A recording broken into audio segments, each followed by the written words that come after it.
les doy la bienvenida a nombre del Estudio Muniz. Para aquellos que no me conocen, soy el doctor Freddy Rojas, jefe del área penal. En primer lugar, quiero decirles que el gobierno, a raíz del virus COVID-19, dio una serie de decretos. El primero de ellos fue el Decreto Supremo 008-2020, que declaró en emergencia sanitaria el país. Posteriormente, con fecha 15 de marzo del presente año, decretó el Decreto Supremo 044-2020 PCM, que decretó el estado de emergencia nacional. El gobierno ha seguido emitiendo una serie de medidas, disposiciones y reglamentos que esto ha conllevado no solamente a una crisis de carácter sanitaria, sino también social y económica. Es por eso que el Estudio Muniz, como siempre a la vanguardia, dio inicio a una serie de webinars sobre diversas materias, tales como corporativo, laboral, administrativo, municipal, tributario, entre otras. Pero el área penal, obviamente, tenía que aparecer también, y justamente participó en una de ellas, sobre el tema de contingencias penales en la época de cuarentena.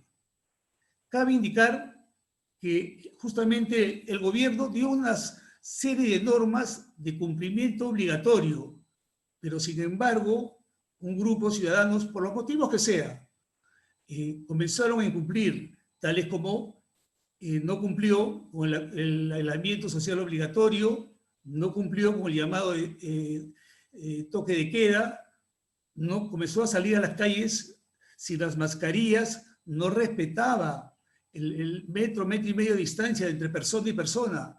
Adicionalmente, tampoco algunos vehículos salían sin sus respectivos pases de seguridad. Esto conllevó a que dos delitos agarren un poco más de notoriedad. ¿Cuáles son estos delitos? El delito de violencia y resistencia a la autoridad en sus diversas modalidades y el delito de violación de medidas sanitarias.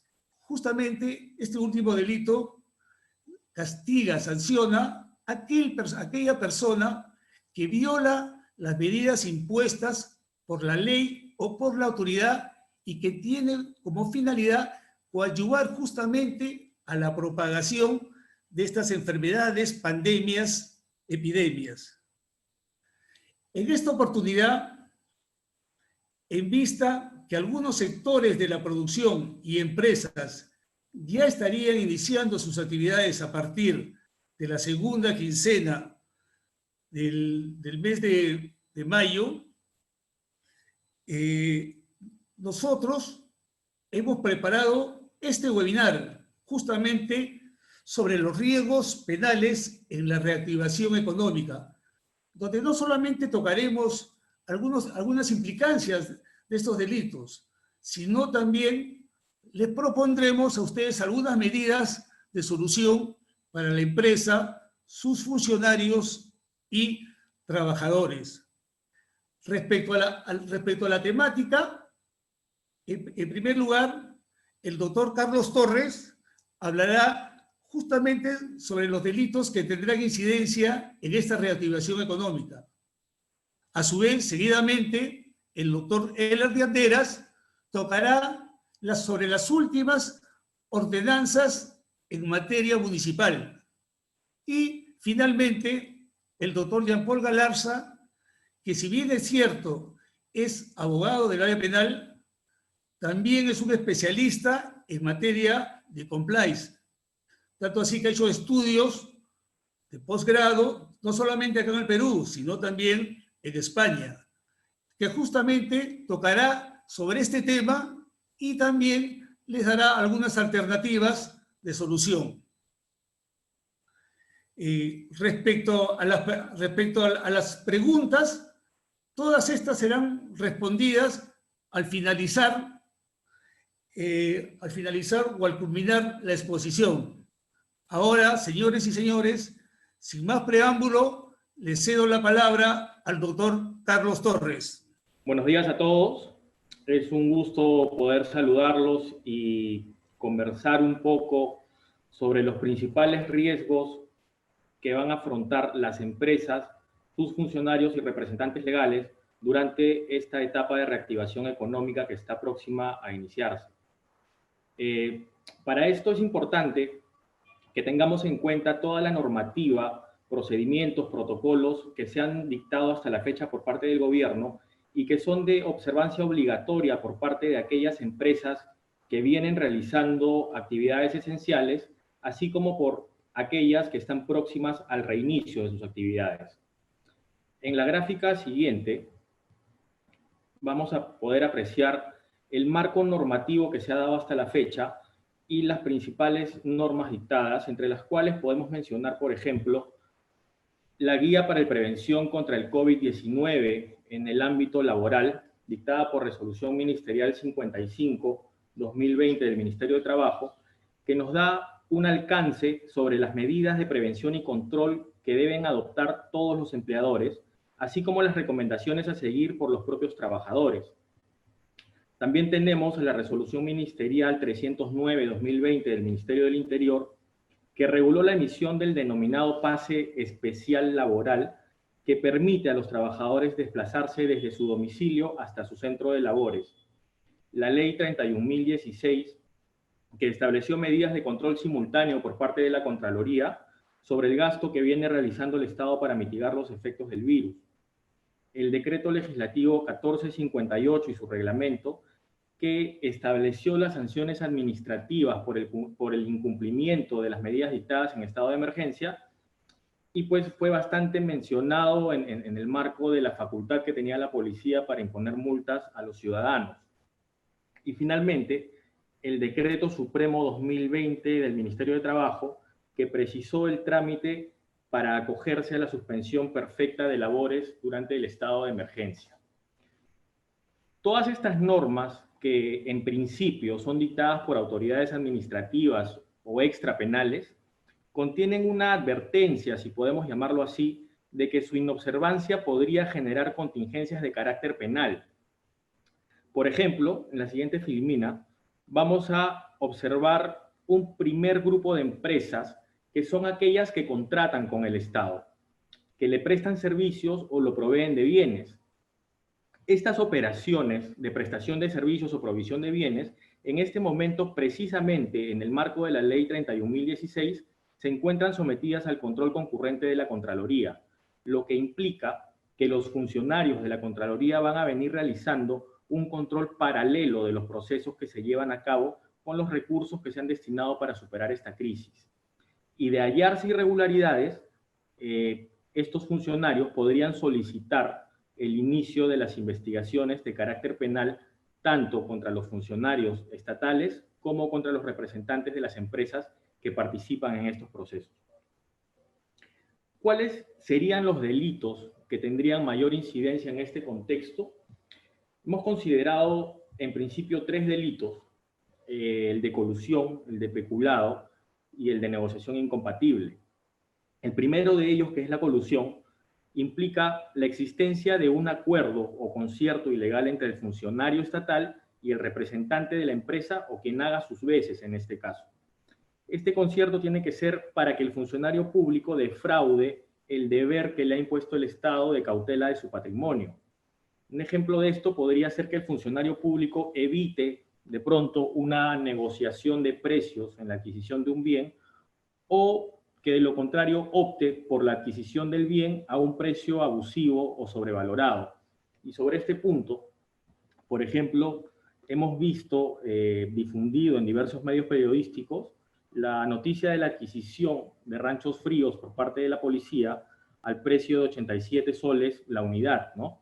Entonces, situaciones como esta definitivamente generan suspicacia y van a configurar lo que en derecho procesal penal se llama sospecha inicial simple, que justifica válidamente el inicio de una investigación de carácter penal, como ya lo viene haciendo en este caso el Ministerio Público. El delito de peculado es un delito que cometen los funcionarios públicos cuando se apropian de los bienes del Estado o permiten que otros se los lleven, ¿no? Entonces, esta conducta se agrava si los bienes están destinados a fines asistenciales o a un apoyo social. Un ejemplo del delito de peculado podría configurarse en el caso de un funcionario de un centro de salud que se apropie o sustraiga, por ejemplo, las muestras para el COVID-19 con la finalidad de utilizarlas en su beneficio o en beneficio de un tercero. El delito de negociación incompatible podría presentarse en esta coyuntura. Es un delito que implica que el funcionario público se interese en un contrato u operación en la que él interviene en razón de su cargo, pero es un delito que castiga básicamente al funcionario público. No, por ello no nos vamos a detener mucho en este aspecto, pero la pregunta es, ¿cómo evitamos ser involucrados en una investigación por estos delitos que comúnmente llamamos de corrupción? Y en definitiva, creemos que lo importante es trabajar en la previsión al interior de la organización.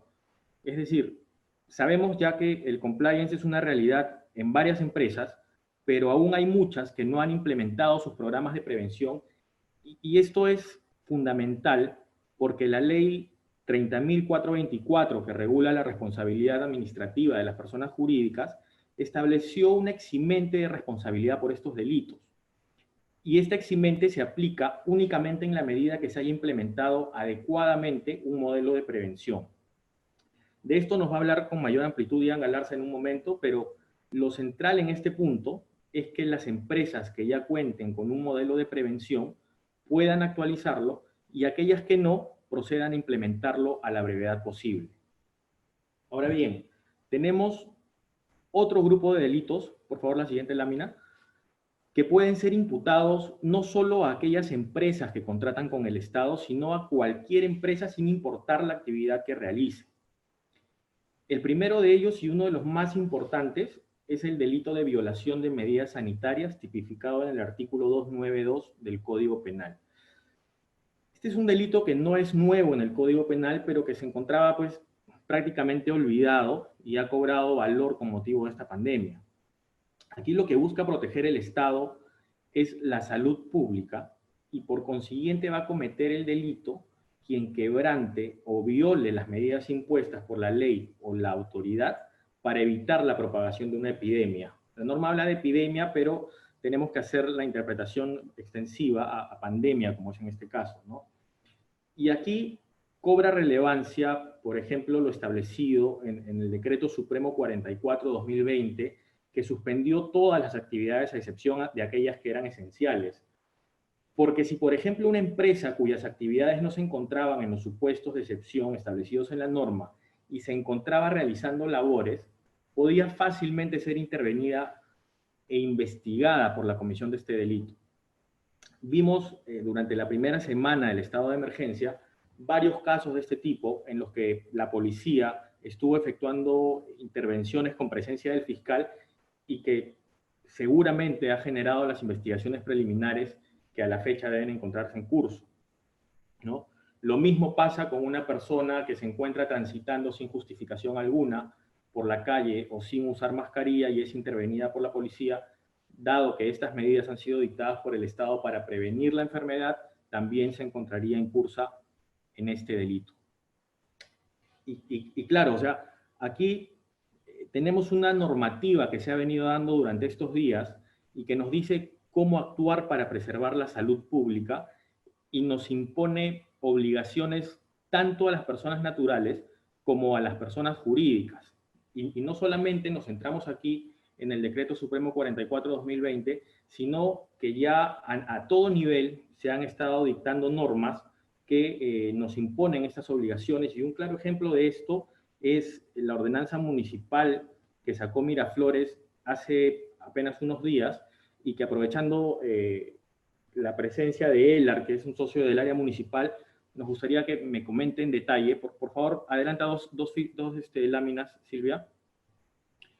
Esta es la ordenanza y como vemos aquí se dictan medidas para prevenir y controlar el COVID dentro de los establecimientos que se encuentren en la jurisdicción de Miraflores y se imponen obligaciones tanto a establecimientos, trabajadores, como al público consumidor, ¿no?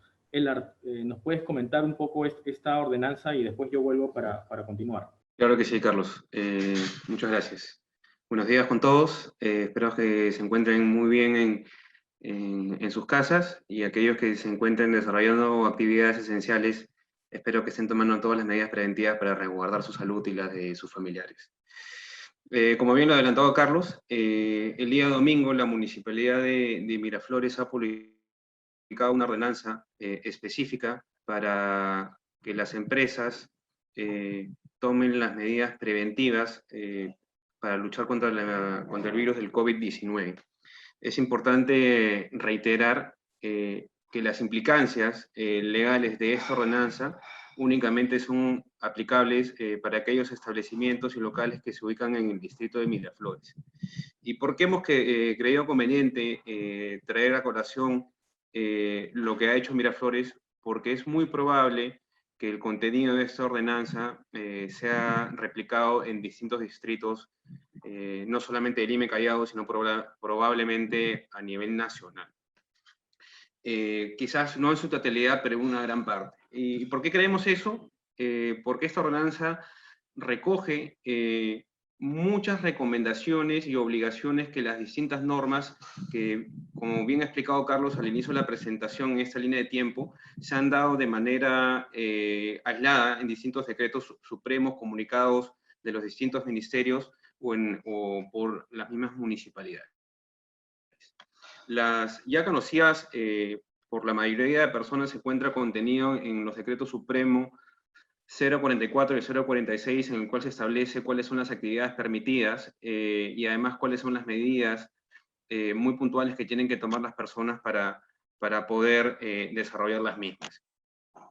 Sin embargo, hay que tener en cuenta una norma que también está contenida en la ordenanza de Miraflores, es de alcance nacional, y nos referimos a la disposición que se encuentra contenida en la resolución ministerial 297-2020 del Ministerio del Interior, en la cual reduce el aforo al 50% de lo establecido en las autorizaciones municipales. Si nosotros, esto va a variar dependiendo de qué municipio pidió el documento, nos remitimos a la licencia de funcionamiento o al certificado de defensa civil, se consigna el número de personas permitidas en un establecimiento. Este inmediatamente queda reducido a la mitad desde el 12 de marzo, que fue publicado en la resolución ministerial, en adelante. También hacen referencia a poner a disposición del gel, el alcohol, agua y jabón a todos los trabajadores, hacer la difusión de todas las medidas preventivas que tienen que tomar los colaboradores, ponerlos en afiches, y eso tiene que estar en lugares visibles del local, tanto para los trabajadores como al público que pueda asistir.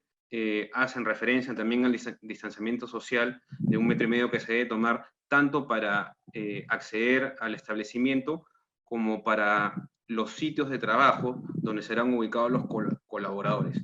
Además, hacen la precisión de que todos deben portar mascarillas y finalmente lo que está relacionado al horario de funcionamiento. Estas disposiciones son las que se encuentran hoy a nivel nacional. Sin embargo, Miraflores ha ido un poco más allá y creemos que si bien va a ser un poco compleja la implementación, lo que nos invita a nosotros a hacer una evaluación para ser bastante cautos y ver si podemos implementarlos en los distintos centros de trabajo para evitar exponer tanto a los trabajadores como clientes o público que pueda ingresar a un local.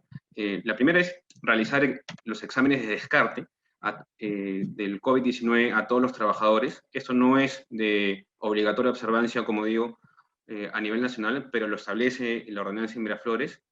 Hace mención que una periodicidad de 15 días, y en caso no se pueda realizar este examen, hay que firmar una declaración jurada asumiendo el compromiso de que una vez se cuente con las pruebas necesarias para que los trabajadores puedan pasar por ellas, el empleador hará todo el esfuerzo posible para someter a sus trabajadores a ello.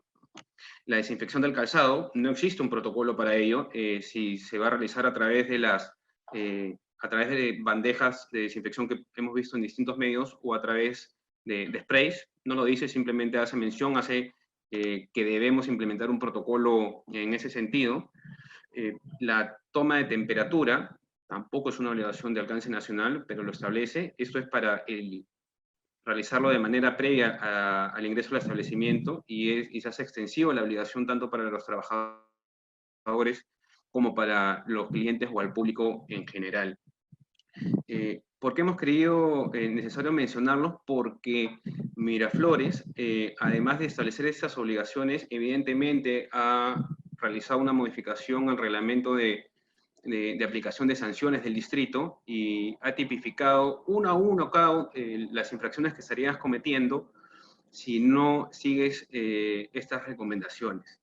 Entonces, lo que nos toca a nosotros es revisar en la medida de lo posible qué podemos implementar en nuestros centros de trabajo para evitar exponer a los trabajadores para que les afecte la salud. Y como idea de final, ya Carlos lo reforzará en breve, hay que tener en cuenta que si no estamos dentro de una sanción administrativa, es decir, si algo no tipifica como una infracción administrativa y por tanto no puede ser multada, mucho menos estaremos inmersos en una responsabilidad penal. Gracias, Carlos. Gracias, Elard. Bueno, lo que ha mencionado Elard es bastante importante porque este delito de violación de medidas sanitarias siempre nos va a remitir hacia una norma que en este caso podría ser de carácter administrativo municipal, ¿no? Esta norma nos obliga, nos impone ciertas obligaciones que son de obligatorio cumplimiento para los establecimientos y el no acatarlas implicaría violar estas medidas y por ende estar incursos o la posibilidad de estar incursos dentro de este delito de violación de medidas sanitarias, que incluso tiene una pena que es no menor de 6 meses ni mayor de 3 años. Y claro, aquí tenemos que tener presente que las empresas tienen un deber de control, de asegurar las fuentes de riesgo de sus actividades.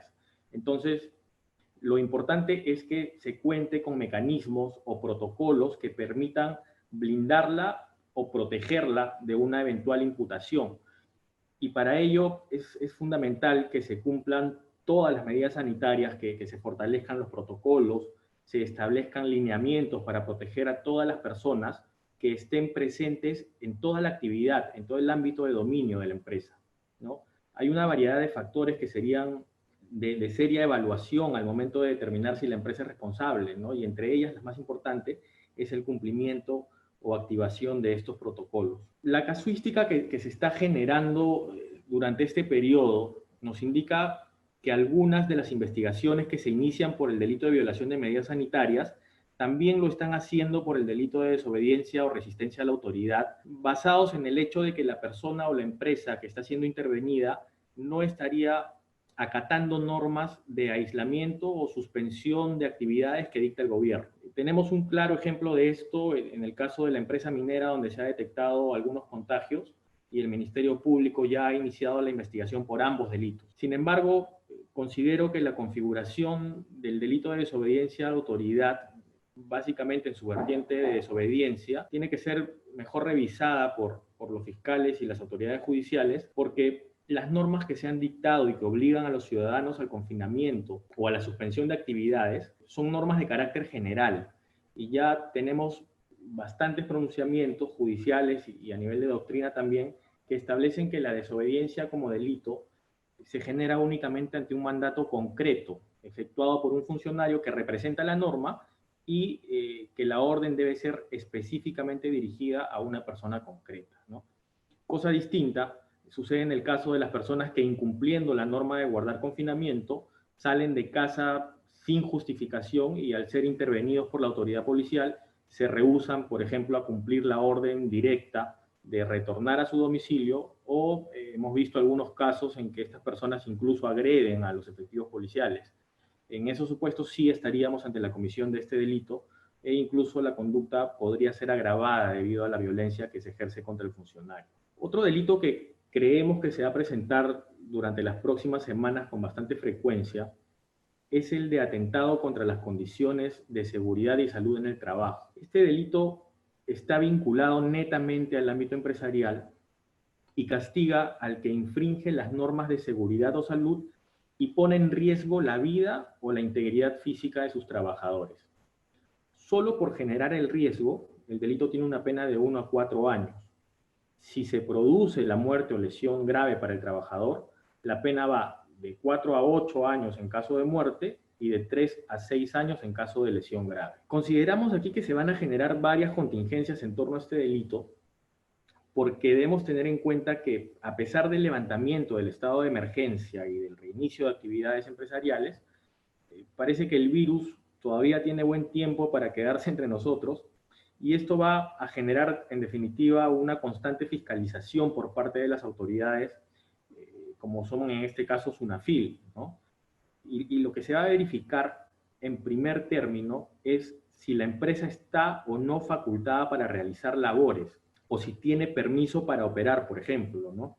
Porque definitivamente esto va a ser, esta reactivación va a ser de forma progresiva y por sectores. Entonces van a haber estas fiscalizaciones, y otra cosa que van a estar verificando es si se cumplen todas las medidas de seguridad y salud que se han dictado, no solo en las normas que hemos mencionado anteriormente, sino también en la resolución ministerial 55-2020 del Ministerio del Trabajo, que es una de las primeras normas a que hicimos mención, y todas las normas posteriores a todo nivel, tanto de gobierno central, regional o incluso municipal, como la ordenanza que ha emitido la Municipalidad de Miraflores, ¿no?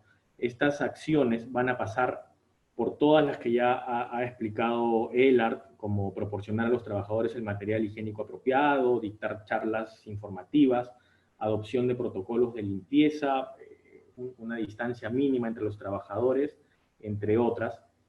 Y si es que la autoridad laboral, en este caso SUNAFIL, considera que existe un riesgo para la vida o la salud, y solo el riesgo, para un posible contagio, los representantes de la empresa podrían fácilmente ser imputados de la comisión de este delito, ¿no? Y aquí un punto importante que debemos tener presente es que, con la modificación que sufrió este delito en diciembre del año 2019, esta modificación hace que ahora sea mucho más fácil imputarlo, porque ya no requiere que la autoridad laboral efectúe un requerimiento previo para el cumplimiento de alguna medida de seguridad que haya observado como faltante, sino que ahora ni siquiera es necesario que la autoridad laboral haga una visita previa al establecimiento, porque cualquier persona o cualquier trabajador, en este caso, podría realizar una denuncia si considera que no se le están prestando las medidas de seguridad adecuadas. Finalmente, tenemos los delitos contra la fe pública, que en esta coyuntura considero que básicamente podría generarse el de falsedad genérica, que es un tipo penal de aplicación residual, y que consiste en alterar la verdad de un modo que no haya sido previsto por alguno de los otros delitos contra la fe pública. Entonces, pensamos que se puede generar este delito en el contexto, por ejemplo, de la obtención del pase especial laboral al que se refiere la resolución ministerial 309-2020, porque la información que se proporciona en el sistema informático tiene la calidad de declaración jurada. Entonces, se puede dar el caso que una persona declare dedicarse a cierta labor autorizada que en la realidad no realiza, y esto con la única finalidad de obtener el pase y así poder transitar, en cuyo caso se estaría configurando este delito. Y va a ser de aplicación también en los casos de acogimiento a la suspensión perfecta de labores, de la cual se ha escuchado tanto en las últimas semanas, y que está regulada, entre otras normas, por el Decreto Supremo 11-2020 del Ministerio del Trabajo. Se configuraría en la medida en que la empresa que se acoge a esta figura le brinde a la autoridad laboral información que no se ajuste con la verdad, con la única finalidad de obtener el beneficio, ¿no? En este caso, SUNAFIL ya ha implementado los protocolos de fiscalización, es más, ha salido publicado, me parece que el día viernes, y en el protocolo específicamente se señala que en caso los inspectores laborales encuentren alguna información falsa, podrían iniciar a través de su procuraduría las acciones penales correspondientes, que particularmente considero van a ir por este delito, ¿no? Los escenarios en los cuales se van a presentar estas imputaciones, tenemos que podría darse dentro de una fiscalización laboral, sanitaria o incluso municipal, y también en una intervención de la policía con presencia fiscal para los delitos de violación de medidas sanitarias y atentados contra la seguridad ocupacional, ¿no? Mientras que para los delitos de corrupción, estas imputaciones se harían en el marco del control concurrente que va a ejercer la Contraloría General de la República, y como hemos mencionado, se encuentra ya regulado en la Ley 31.016. Para terminar con esta parte, debo señalar que si bien es cierto que no existe una exigencia legal de contar con un programa de cumplimiento para los delitos de violación de medidas sanitarias y atentados contra la seguridad y salud ocupacional, los protocolos van a hacerse fundamentales en este aspecto, y desde el punto de vista de responsabilidad penal, van a ser estos protocolos los que blinden a los directivos, a los representantes y hasta la propia empresa de una eventual imputación por estos delitos.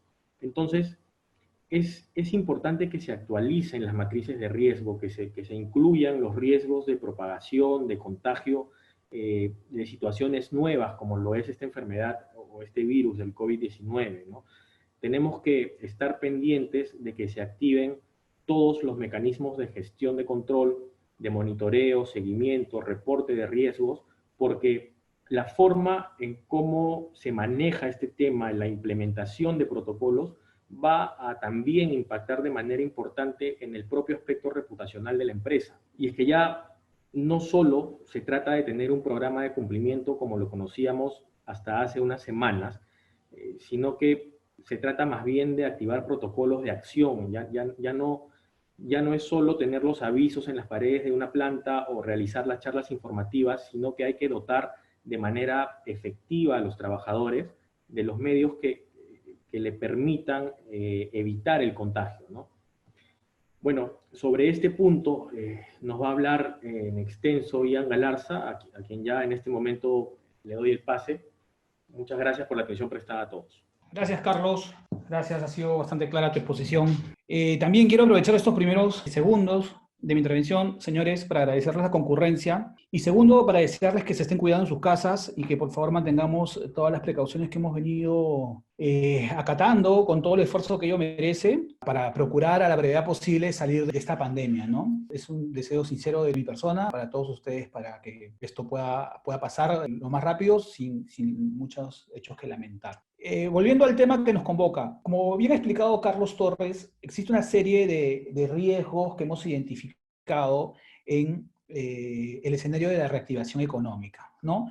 El artículo 292 del Código Penal, el 168-A, los delitos de corrupción de funcionarios, estamos siendo testigos cómo el Estado está comprando de manera desesperada y cómo lamentablemente ya están surgiendo las primeras denuncias penales por actos de corrupción, ¿no?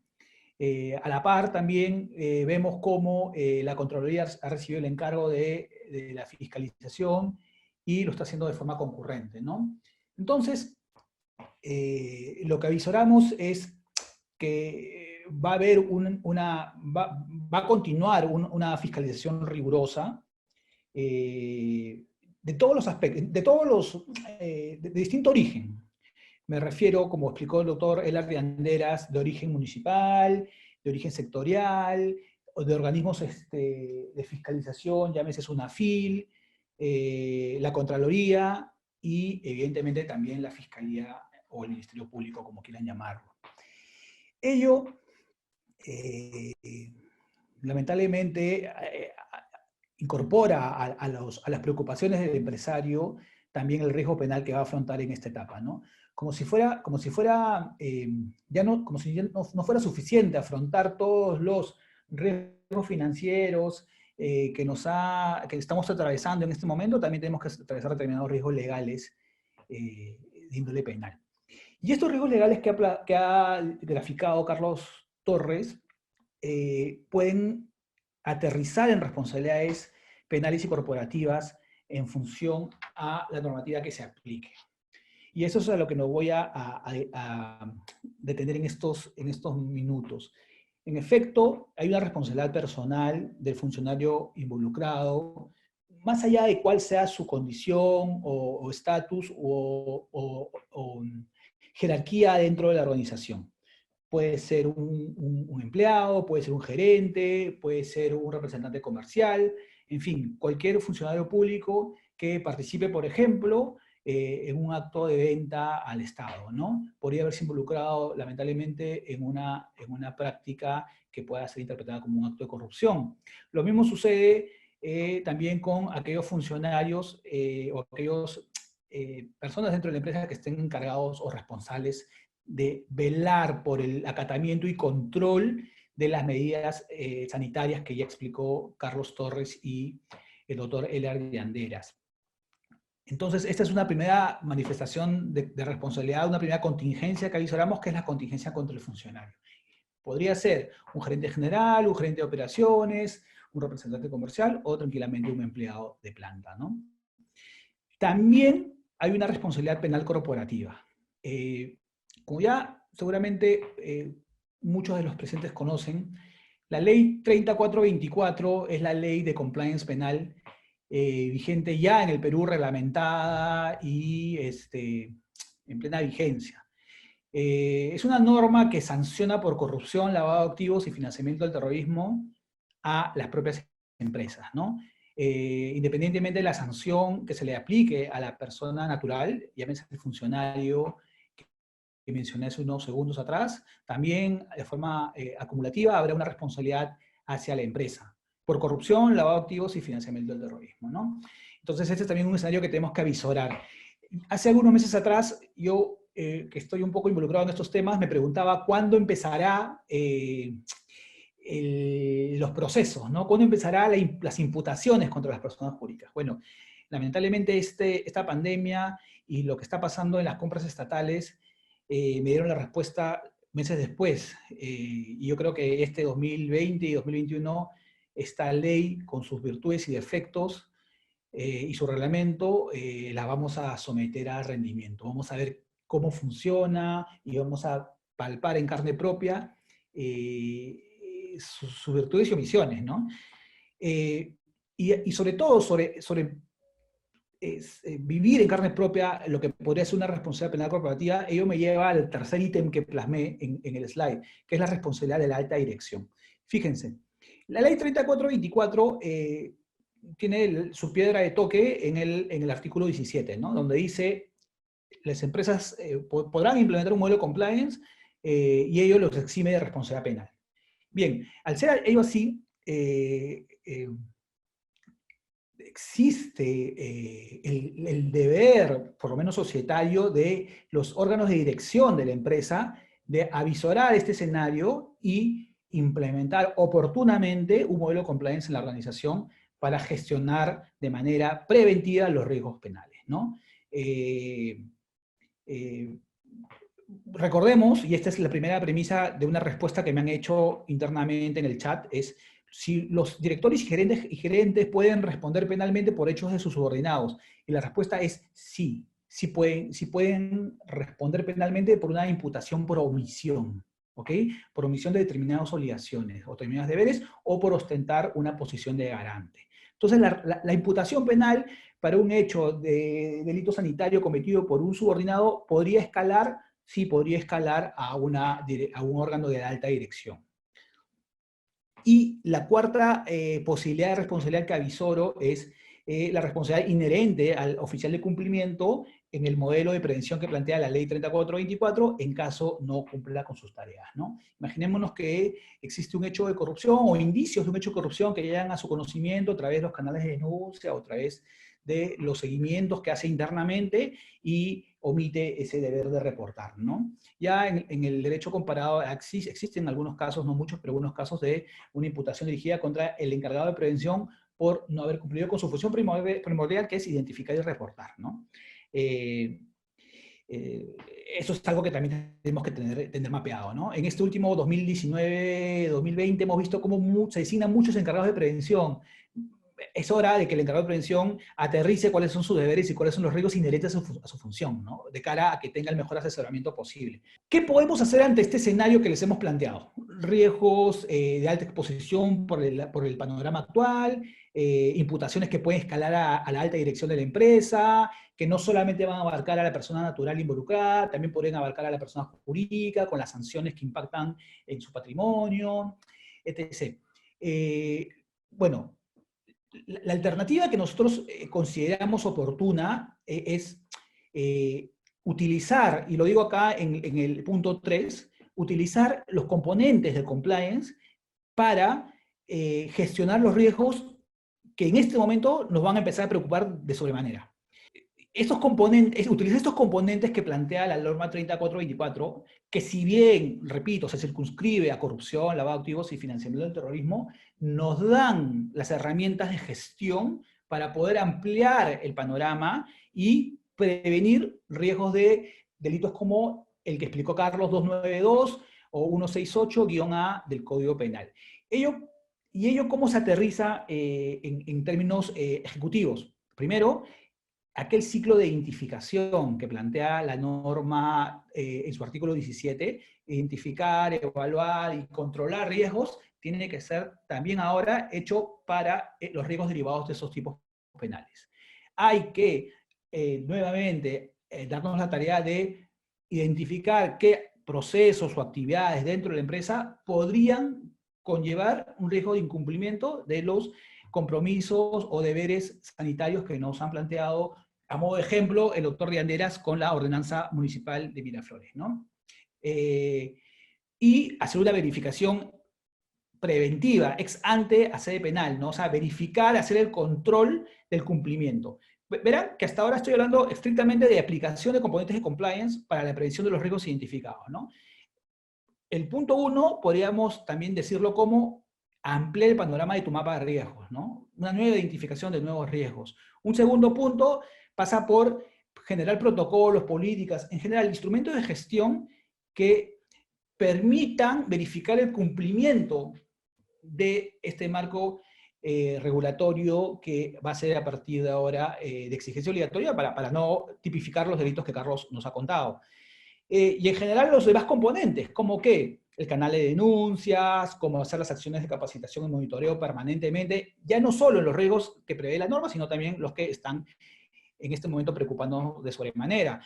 Y cuarto, que es también una pregunta que por ahí vi, definir y delimitar las responsabilidades de la alta dirección. Esto es clave. Y fíjense, el compliance, antes de la ley 3424, en el país ya lo tenían los bancos y las empresas farmacéuticas. Y lo tenían de muy buena manera, además, muy bien logrados por ser muchas veces negocios transnacionales. Y una de las consecuencias inherentes al compliance, no literalmente dicho en la ley, pero sí se desprende del compliance bien planteado, es la delimitación y definición de responsabilidades en todos los estamentos de la organización.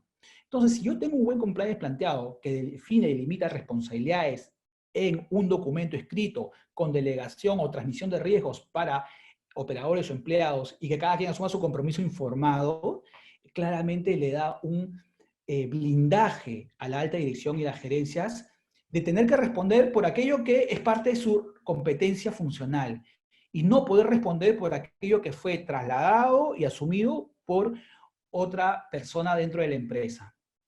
Todo esto, repito, tiene que hacerse planteándolo por escrito y difundiéndolo y que eso queda en acervo documentario, ¿no?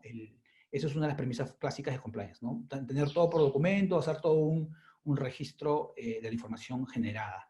Y todo esto tiene que ser fomentado por canales de denuncia y capacitado permanentemente, ¿no? Verán, hasta ahí les he hecho una explicación que tranquilamente podría ser adaptable o podría ser muy similar si les hablara de los riesgos inherentes estrictamente al lavado de activos. Porque les estoy hablando de los componentes de compliance que ahora tendrían que ser utilizados para prevenir riesgos de los tipos penales que en este momento van a ser bastante frecuentes. Y ello pasa por cumplir con los requisitos del artículo 17 de la ley 3424. Tener un encargado de prevención, tener una gestión de riesgos penales, que incorpore ahora riesgos sanitarios, riesgos de exposición de trabajadores al peligro, y también, obviamente, los de corrupción que son inherentes a la ley, el canal de denuncias, las jornadas de difusión y capacitación, una vez al año, como dice la ley, tiene que ser por lo menos hecho, y esto tiene que ser, obviamente, registrable, con las clásicas declaraciones juradas, listas de asistencia, grabaciones de material fílmico o soporte audiovisual, ¿no? Y dependiendo mucho de los recursos de la empresa, ¿no? Hay muchas empresas que, por ejemplo, tienen software que se difunde entre todas las redes de la empresa, y el participar en este software ya te registra y te certifica como que haber cumplido con la jornada de capacitación anual. Y finalmente, una evaluación y monitoreo de la ejecución del plan de compliance, ¿no? El modelo de compliance que nosotros proponemos tiene que tener inherentemente un plan anual de ejecución. Y este plan anual de ejecución conlleva a tareas, por ejemplo, bimensuales, trimestrales, y tenemos que monitorear la ejecución de ese plan de prevención, ¿no? Esa es una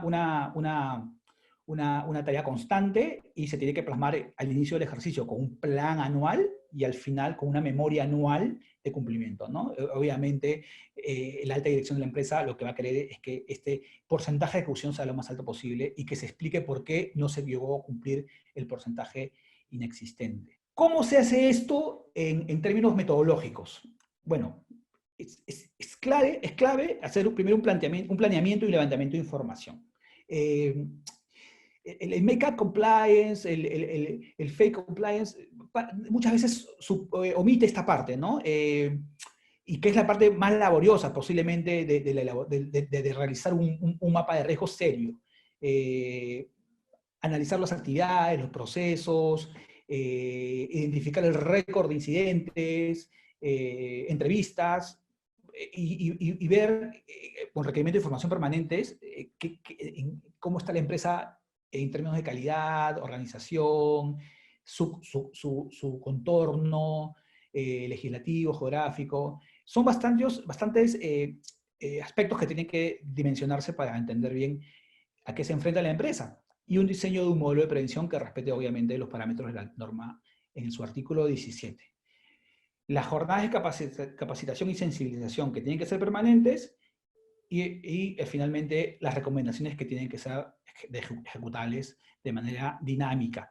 Acá me quiero detener en un detalle que en nuestra experiencia, gracias a que en el estudio visoramos esto, la potencia del compliance hace ya unos 3 o 4 años atrás. Hemos tenido una experiencia de similares años implementando estos modelos de prevención en el mercado peruano.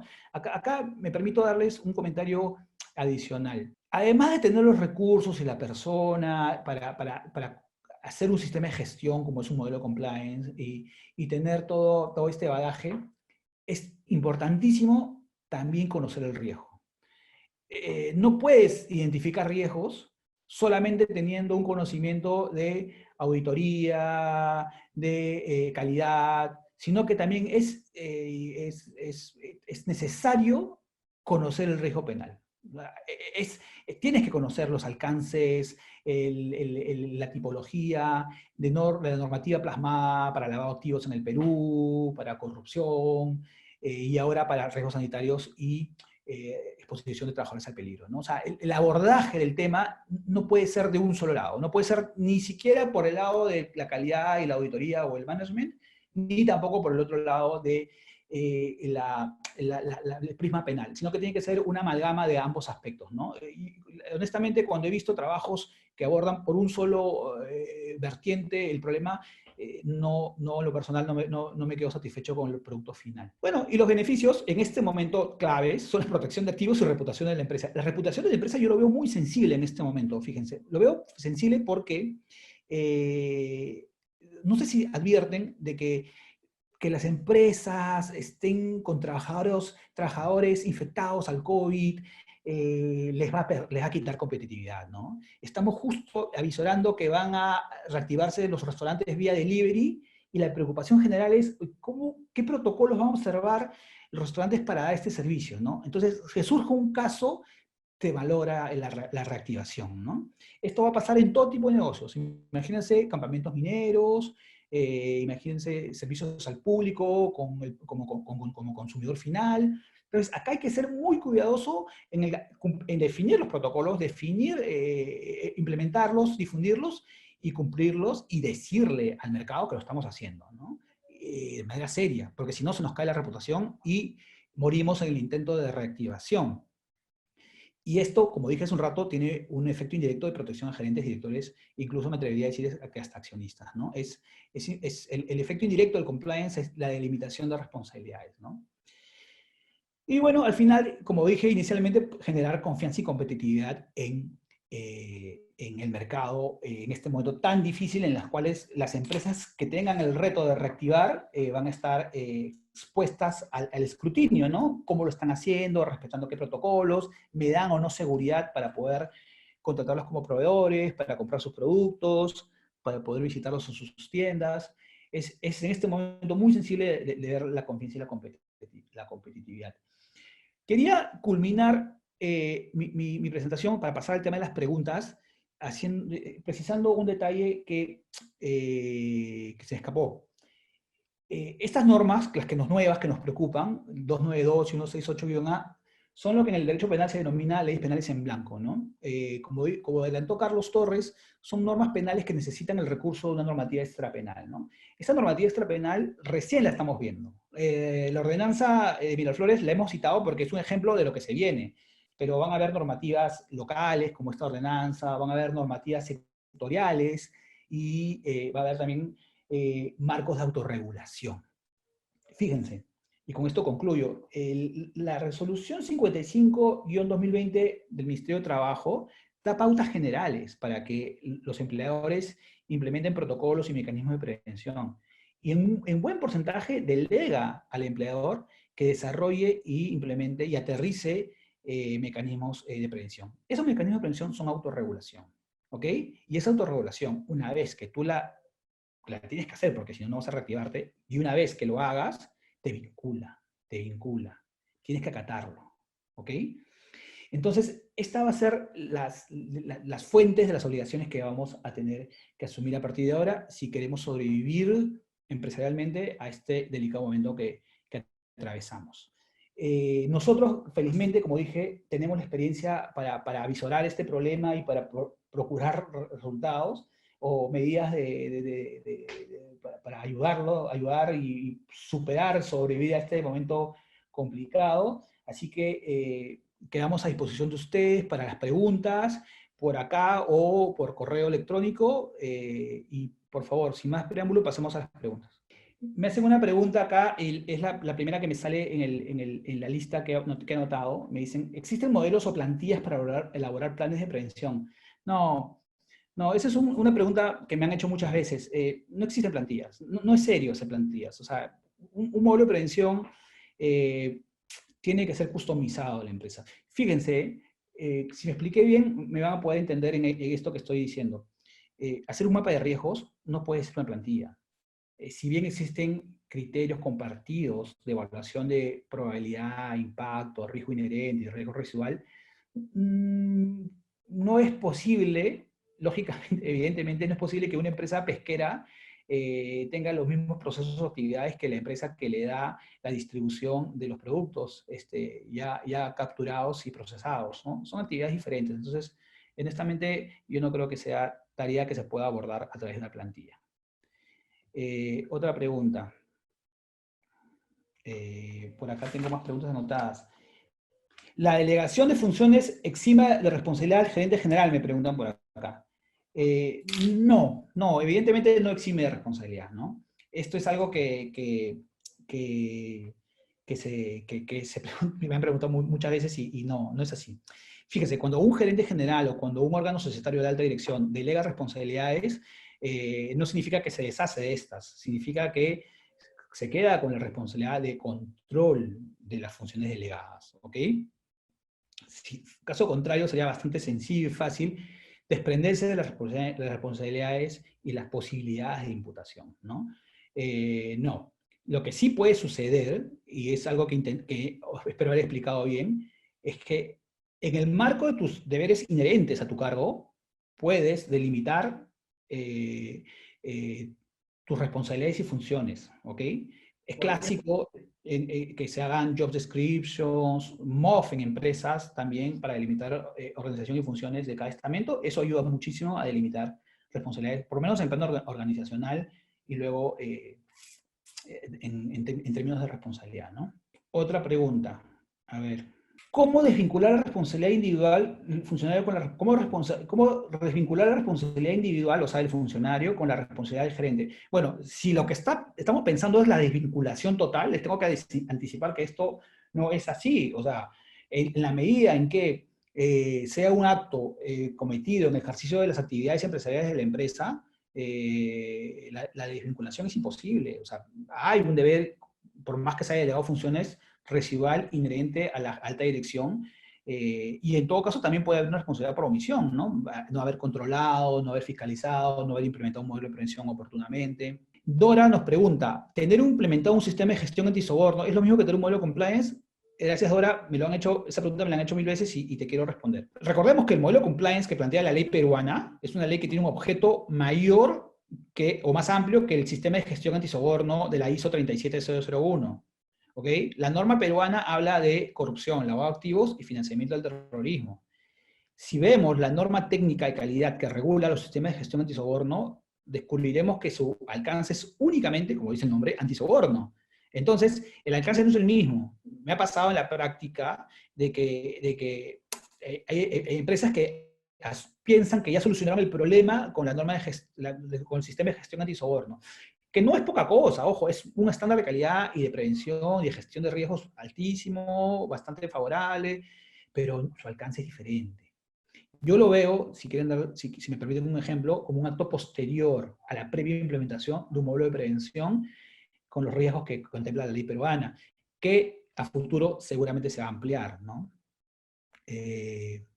Otra pregunta, por favor.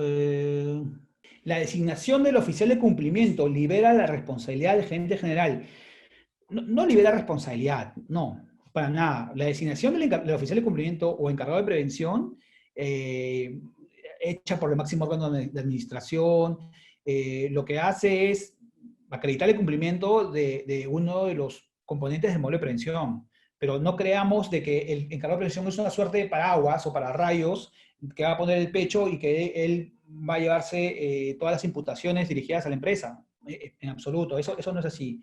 Él tiene una función de hacer el seguimiento, mejora continua y gestión de un sistema de gestión como es el modelo de prevención, y punto. Él no es una suerte de pararrayos, ni tampoco sheriff que va a visorar todas las cosas que pasan en la empresa, ¿no? Los canales de información que él también va a recibir están acotados en las normas, ¿no? Implementar el modelo de prevención ¿es obligatorio para todo tipo de empresas o solamente para grandes empresas? A ver, la norma no plantea una obligatoriedad como tal para pequeñas, grandes o medianas empresas. La norma lo que te se oye, si no lo tienes, se puede sancionar también a la empresa, ¿ok? Con lo cual, yo te tengo que responder que no es obligatorio únicamente para grandes empresas. En realidad es para todas. Incluso está pendiente que el PRODUCE emite una resolución ministerial aportando por cómo será el compliance para pymes. ¿Okay? Y la ley 3424 y su reglamento ya también nos dan unas ideas de cómo debería ser el compliance para pymes. Entonces, no, el compliance tiene que ser aplicado para todas. Imagínate, en estos riesgos actuales que estamos hablando en este webinar, va a haber muchas pymes expuestas a riesgos sanitarios o exposición de trabajadores al peligro, que, como hemos dicho en este webinar, tranquilamente pueden ser gestionados a través de compliance, y qué bueno tenerlo, y procurar protegernos de corrupción, el 1292, el 168, lavado de activos, etc. ¿no? Es una práctica totalmente recomendable, ¿no? ¿Cómo saber si el modelo de prevención está bien implementado? Bueno, actualmente existe ya un reglamento, ¿ya? Personalmente, creo que el reglamento peca de muchos requisitos, es le ha puesto demasiados presupuestos, ¿no? Pero es la norma que está vigente. Entonces tenemos que guiarnos por esos requisitos y además tener como norte marcos de referencia, ¿no? Los locales, como la norma y el reglamento, y también internacionales, como pueden ser la ISO 19600 o la 19601, que son las ISOs de calidad para compliance y compliance penal, ¿no? Yo creo que si estamos haciendo eso, estamos muy cerca a hacer las cosas de manera correcta, ¿no? Jania Rosas me pregunta, ¿todos los representantes son afectados, directores, gerentes generales, accionistas? A ver, acá la respuesta va por el marco funcional, ¿no? O sea, y cada estamento societario tiene, en temas de compliance, tiene deberes inherentes al estamento societario, ¿no? El directorio, como sabemos, tiene facultades de dirección, tiene tareas de dirección.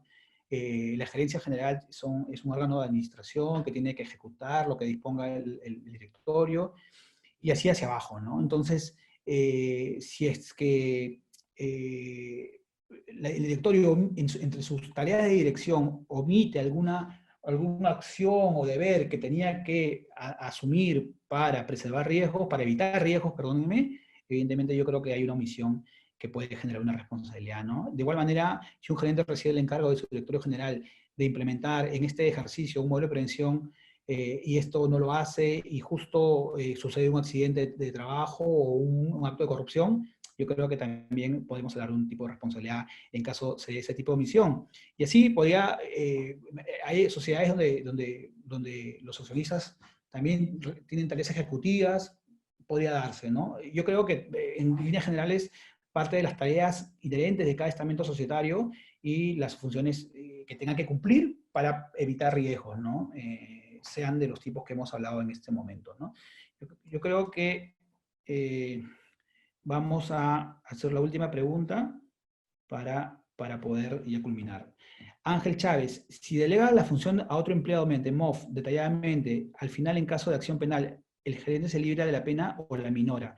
¿Cómo acreditar negligencia del trabajador de no cumplir las medidas de seguridad y si eso se libera de la acción penal? Ya, Ángel, tu respuesta, te agradezco la pregunta porque esto me permite aterrizar un poco más lo que está explicando. En un MOF, o en protocolos debidamente registrados, con asistencia, con difusión, con cargos de entrega, etc., lo que se está haciendo en Buen Romance es trasladar a todos los estamentos de la empresa la definición de responsabilidades y funciones de cada estamento o cada persona, ¿no? Entonces, como dije hace un rato, habrá algunas que son inherentes al cargo y que no se pueden alegremente trasladar porque tienes por lo menos que ejercer una función de control. Pero habrán otras en donde el riesgo se traslada a un estamento, ¿no? Te doy un ejemplo. La obligación de identificación nuevos riesgos, de identificar nuevos riesgos, no la puede hacer un directorio, la tiene que hacer alguien que esté en el plano operativo de la empresa. Entonces eso tendrá que ser, por ejemplo, el gerente de operaciones, el administrador de la planta, quien dentro de toda la jerarquía de gestión del riesgo identifique, ajá, en esta planta hay un riesgo nuevo que tenemos que implementar en el mapa de riesgos, ¿no? Entonces, esas cosas sí son inherentes a cada estamento. Y si ese estamento, que es el encargado de manejar el IPER, identificar un riesgo nuevo, no lo hace, eso claramente es un riesgo inherente a ese estamento, ¿no? A eso me refiero con que un MOF ayuda mucho para definir acciones inherentes a cada puesto y también cómo proceder ante determinado riesgo específico, ¿no? Les doy un ejemplo y con esto acabo. El manejar los tableros eléctricos en una planta industrial, ¿no? Hay un protocolo de abordar un tablero eléctrico, como las 5 reglas de oro que le llaman. Ok, si eso está difundido, capacitado, se entregó EPP al trabajador, y todo eso es parte del sistema de gestión de riesgos laborales, claramente veo difícil que una imputación prospere contra un órgano de dirección de la empresa, si es que la empresa como tal y el órgano de dirección cumplió con darle los mecanismos y medios de información para que ese trabajador prevé ese riesgo, ¿no? Bien, el resto de preguntas les pediré que por favor me las hagan llegar por correo. En la presentación están los correos tanto de Carlos Torres, de Larry Anderas y de quien les habla. Les agradezco muchísimo, no sé si hay alguna pregunta adicional, pero yo creo que en todo el caso, yo creo que sí, ya las dejamos para responderlas vía correo. Yo les agradezco muchísimo la atención. Por favor, nuevamente, cualquier pregunta, les atendemos por los canales mencionados. Cualquier duda adicional sobre las alternativas que estamos transmitiendo, por favor, también los correos electrónicos de todos nosotros. Lo que queremos con este webinar es anticipar los riesgos. Vemos que las empresas van a afrontar en este tiempo y de esta manera poder ser más útiles en nuestra asesoría hacia ustedes. Les mando un fuerte abrazo. No sé si Carlos quieres también hacer unas palabras de despedida, de igual manera Elar. Por mi parte eso es todo. Muchas gracias. Gracias, Ian. No, igual agradecer la participación masiva que ha habido en este evento. Espero que haya sido de bastante utilidad la información que hemos podido brindarles el día de hoy y que juntos pues podamos evitar que esta enfermedad que nos tiene tan compungidos pueda parar pronto y podamos volver a las actividades a las que estamos acostumbrados. Un abrazo para todos. Gracias.